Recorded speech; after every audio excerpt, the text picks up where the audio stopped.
we want to talk about that vibrational version. And in the hours that we are together today, it is our desire that you become as happy, exhilarated really, about the vibrational reality as you are about the manifested, actualized, demonstrated reality. Because when you reach that place, that realization of the vibration and the subsequent wonderful emotions that come from that, when that becomes a high priority for you, then all of the manifestations, all of the things that you can see and hear and smell and taste and touch, then they begin to flow easily into your experience. And of course, we know that that's what humans think they mostly want. It isn't, but it is what you think you mostly want. You want the dollars in your bank account. You want the money in your hands so that you can exchange it for things that you want. You want your lovers to be tangible, to be seeable and hearable and smellable and tasteable and touchable. You want the tangible demonstration of life. That's why you are who you are. You are extensions of source energy in your very real time-space reality. And we are not for a moment wanting to ask you to draw back from this manifested, materialized world, because it is an extension of the source. But there is an understanding that if you can get hold of it here today, some of you already have it, if you can get hold of this understanding that you are first and foremost vibrational beings living in a vibrational universe, and if you can, for a little while, put your physical senses on the back burner just a little bit and allow your emotional sense to come forth in a stronger way, where you care more about how you feel in a moment than you care about what's actually manifested that you might be seeing. We want you to become the aligner, the allower, the resonator. We want you to care about the resonance of your being. Now, what we mean by that is you were source energy before you came into this body. You've heard us say this so many times. You can speak it right along with us. Let's do it fast. You were source energy before you came into this physical body. And you came into it, you're doing it. You are really doing it. And a part of you came forth into this physical body, and here you are exploring this time, space, and reality. You know what you don't want, you know what you do want, and from this synthesizing of life through your unique and important perspective, you launch rockets of desire all day, every day. And by that we mean you have ideas of what would be an improvement for you, even if it is something as simple as an improved highway condition or an improved kitchen drawer where you can find something in it. You are looking for improvement all day, every day, and launching these vibrational requests. Now, most humans are not very excited about the vibrational request, but we want you to be excited about the vibrational request. And we promise you that you would become excited about the vibrational rocket of desire that emanates from you if you were consistently in vibrational alignment with that desire as you launch it.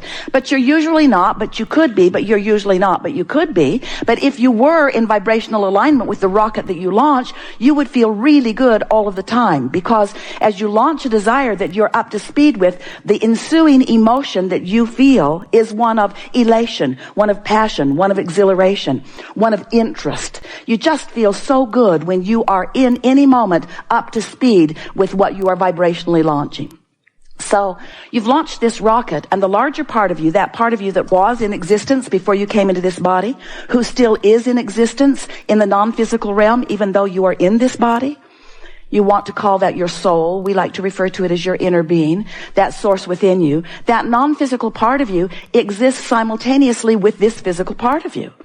And when you are aligned with that non-physical part of you, you feel so good.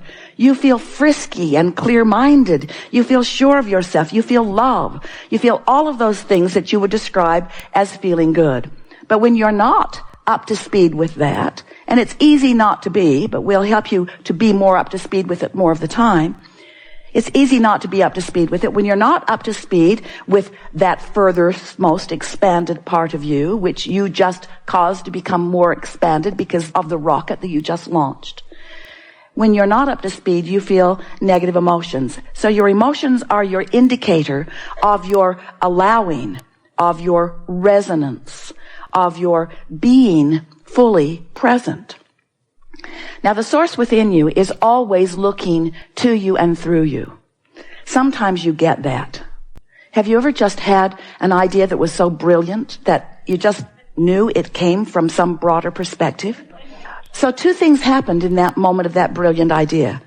One thing that is happening all the time is that Source is right there with you, knowing what you're living and flooding the best idea in this scenario that is available into all of the universe. That's the first thing that happens, but it happens whether you know that it's happening or not. But the fact that you realized the idea, the fact that you felt the idea, and when it felt wonderful when you realized it, that means that the second thing has happened, and that is you're up to speed with who you really are. And that's what you're wanting more of the time. That's what you're wanting most of the time. That's what Esther is wanting all of the time. When you get tuned in to this high frequency, you become intolerant of hanging around in lower frequencies. And we don't want you to be intolerant in the sense that you throw little fits. Or big ones.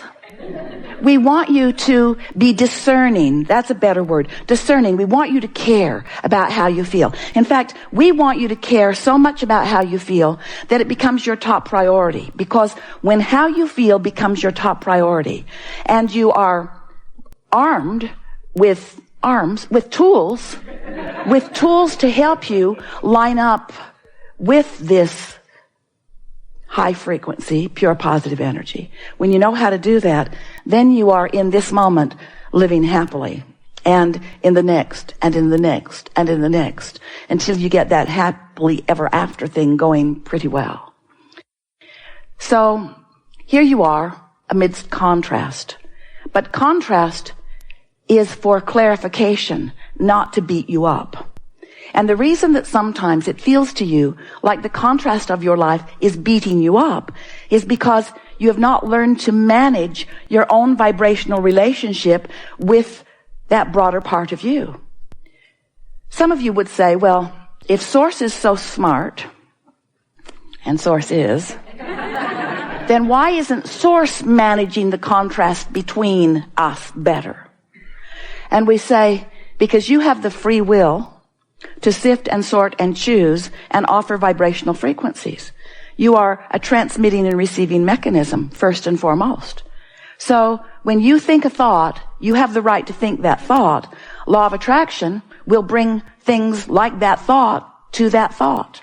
Within 17 seconds of you focusing on something, another thought like it joins it. And that's momentum. You hold it for another 17 seconds in that thought vicinity, and another thought joins it. More momentum. By the time you cross the 68-second mark, there is enough momentum in your thought to establish your point of attraction. And that really is what we want to talk about all day, every day with you. We want to talk about your point of attraction. And what your point of attraction means is you and what you're emanating, and therefore what law of attraction is bringing back to you. That's all that it means. Your point of attraction means everything, because your point of attraction is you letting in or not letting in, you allowing into your experience things that are a vibrational match to your habit of vibrational offering. Most people have no awareness of their own vibrational offering. A belief is just a thought that you keep thinking. A belief is a vibrational offering. So, if when you were born, your parents were feeling money shortage, and they spoke it to you on a pretty regular basis, before long, you began to believe their belief. Now, the reason that you began to believe their belief is because they demonstrated their belief all day, every day. Because they believed in not enough money, they did not have enough money. So you weren't making it up.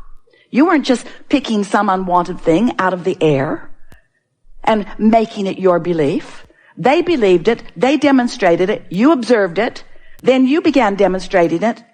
So you created the reality of the belief. But it didn't start out as a reality for you. It started out as someone else's reality, which you then observed.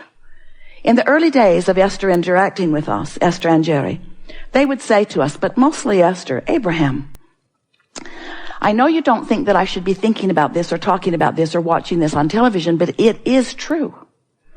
And since it is true, doesn't it deserve some of my attention? And we said, you have the free will to give your attention to anything that you desire. And there is nothing that is off limits. There is nothing that will go wrong. But it is of advantage to you if you understand that whatever you are giving your attention to, you will eventually make your reality. You will make it your truth. So it isn't that there are things that are believable that you then believe only. While that is true, there are things that are happening that as you focus upon them become your beliefs. It is that you are the creator of reality and your beliefs are what are creating your reality. And so we just want to say that a belief is just a really practiced thought. So many times you will say, well, it's not my fault that I practiced that belief because I was just a little kid. And we say, not yesterday. And what you focus upon, whether you are a little kid or whether you are standing in your fully adult physical experience, what you focus upon causes you to emanate a vibration that law of attraction then matches. It really is just as simple as that. So we think you understand that. In fact, we can feel that you even accept that. You accept that you create your own reality, don't you? Yes. Seth coined those words through Jane. You create your own reality. Jerry said, that's nice to know. Tell me more. You create your own reality. Well, you create it through your thoughts, and you have control of your thoughts. So as you are standing in your now, whether you are thinking about the past, memory, or whether you are exploring the present through observation, or whether you are imagining into the future, you're doing it right now. And right now, while you're doing it, you're offering a signal that law of attraction is responding to. So it doesn't matter if it's the past or the present or the future that you are contemplating. Your contemplation and the vibrational content of that contemplation matters. In fact, it's everything. It's your point of attraction. We've been telling you, you've been listening to us for a while, haven't you? We can tell because you're up to speed. We can feel you coming right along with us. So we're going to make this introduction brief before we turn it over to the madness of your world. So, as you're exploring the variety that surrounds you and you're launching these rockets, there is this expansion that is taking place within you. And the question that we want to ask all day, every day is, are you keeping up with your own expansion? And the answer is yes if you feel wonderful, not so much if you are not feeling wonderful. You can tell by the way you feel. The way you feel is an indicator of one thing and one thing only. It's an indicator of you keeping up with your own expansion. It's an indicator of whether you are in this moment perceiving whatever it is that you are giving your attention to in the same way that the source within you is perceiving it. When you find someone who is really irritating and you feel the irritation of that demanding person, that feeling of irritation that you feel is your offness. It's your disconnection is too strong a word, but it's your pinching yourself off from the vibrational signal of your source who does not feel that way about that person. So that's when Esther would say, well then, I need to give you more information about that person.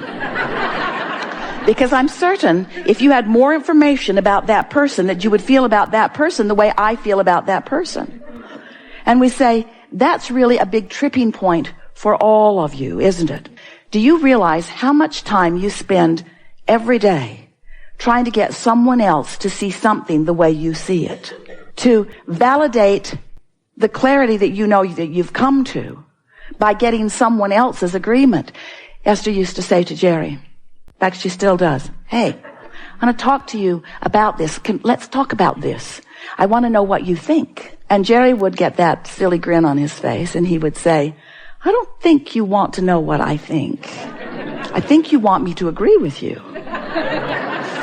And Esther never admitted it, but it was true every time. Because there's something about someone else agreeing with you that somehow sort of validates you. And we want you to know that the validation that you're looking for is that alignment with that source within you who has expanded and evolved and who stands as the vibrational reality